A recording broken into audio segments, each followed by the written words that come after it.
ரொம்ப நாளுக்கு அப்புறம் மலையாளத்தில் ஒரு நல்ல த்ரில்லர் பார்த்த ஃபீல் ஒன்று இருக்குது. ஏன்னா அப்படி ஒரு ப்ரில்லியண்ட்டான ரைட்டிங். ஜெயிலேருந்து ரிலீஸ் ஆகிற ஒரு சிங்கிள் மதர் அவங்க பையனோட அவங்க லைஃப்பை எப்படி ஃபேஸ் பண்ண போகிறாங்க அப்படிங்கிறத பேஸ் பண்ணி வேறு லெவல் ஒரு படத்தை ஒன்று கொடுத்துருக்காங்க. பாலன் தி பாய் அப்படிங்கிற ஒரு படம் தான் இது. நம்ம எல்லாத்துக்குமே பிடிச்ச ஆவேஷம் அப்புறம் ரோமன்சன் படத்தை டைரக்ட் பண்ண ஜித்து மாதவ் தான் இந்த படத்துக்கு எழுதியிருக்காரு. அண்ட் இந்த படத்தை டைரக்ட் பண்ணதுமே நம்ம எல்லாத்துக்குமே பிடிச்ச மஞ்சுமேல் பாய்ஸ் படத்தை டைரக்ட் பண்ண சிதம்பரம் அவர் தான் இந்த படத்தை டைரக்ட் பண்ணியிருக்காரு. ஸோ இவங்க 2 பேரும் சேர்ந்து ஆவேஷம் மாதிரியோ இல்லை மஞ்சுமேல் பாய்ஸ் மாதிரியோ ஒரு படம் கொடுப்பாங்க அப்படின்னு நினச்சா இந்த மாதிரி ஒரு த்ரில்லர் யாருமே எதிர்பார்க்கல. இந்த பிரில்லியண்ட்டான ரைட்டிங்க்கு ஏற்ற மாதிரி சினிமோட்டோகிராஃபியாக இருக்கட்டும், பேக்ரவுண்ட் ஸ்கோர், மியூசிக்காக இருக்கட்டும் எல்லாமே ஒத்து போச்சு.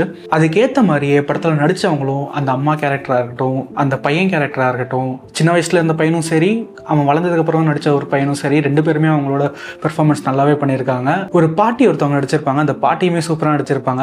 இதெல்லாம் விட தவினோ தாமஸ் ஒரு ரோல் பண்ணியிருப்பாரு. அந்த ரோலுக்கு யார் வேணாலும் நடிக்க வச்சிருக்கலாம். யாரையோ ஒருத்தரை கூப்பிட்டு வச்சு நடிக்க வச்சிருந்தா கூட அது நல்லா தான் இருந்திருக்கும் அந்த ரோலுக்கு.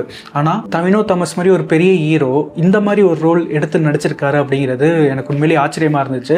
ஏன்னா தமிழில் எந்த ஒரு பெரிய ஹீரோவும் இந்த மாதிரி ஒரு ரோல் எடுத்து நடிப்பாங்களா அப்படிங்கிறது கேட்டால் எனக்கு சத்தியமாக தெரியாது.